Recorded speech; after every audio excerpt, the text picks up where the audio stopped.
Then ఈ 2 సినిమాలు కలిపి అడుగుతా సార్. సంక్రాంతికి వస్తున్నాం, భగవత్ కేసరి. అది అనిల్ రావిపూడి గారి పుణ్యమే. ఆ 2 సినిమాలు చేయడానికి కేవలం అనిల్ రావిపూడి గారి పుణ్యం. ఆయన యొక్క సహృదయత, ఆయన యొక్క మంచితనము, ఆయనకు నా పట్ల ఉన్న నమ్మకము, నేను ఆయన పట్ల చూపించిన అనుకువ ఆదరణ, ఆయన నేను చాలా గౌరవిస్తాను. ఇప్పుడే కాదు, నాకు ఆయన సినిమాల్లో వేషాలు ఇవ్వకపోయినా అటు చెప్తున్నా, ఇవ్వకపోయినా ఎప్పటికైనా నేను గుర్తుంచుకునే వ్యక్తులు ఒక 4 ఉంటారు.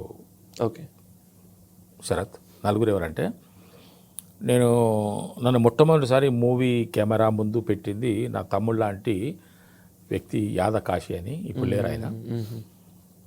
నాకు ఆయన మొట్టమొదటిసారి ఆయన ఒక సాంగ్ బేస్డ్ సీరియల్ టీవీ కోసం తీస్తూ, దూరదర్శన్ కోసం తీస్తూ, దాంట్లో నా చేత ఒక వేషం వేయించి నన్ను మొట్టమొదటిసారి మూవీ కెమెరా ముందు నిలబెట్టి నా మీద అత్యంత నమ్మకం పెట్టుకున్నటువంటి వ్యక్తి, నా భవిష్యత్తును ఊహించిన వ్యక్తి, అన్న ఎప్పటికైనా ఒక మంచి నటుడు అవుతాడు అని భావించిన వ్యక్తి యాదకాశి. అతన్ని నేను గుర్తుపెట్టుకోవాలి. తరుణ్ భాస్కర్ గారిని గుర్తుపెట్టుకోవాలి.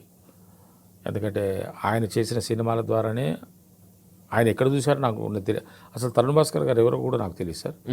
ఆఫీస్కి రమ్మని ఆడిషన్ తీసుకొని ఆ సినిమాలు ఆ పిట్టకథలు చేయడం వల్లనే నాకు ఈ తమ్ముడు ఎల్దండి వేణు కూడా నాకు బలగంలో వేషం ఇచ్చాడు.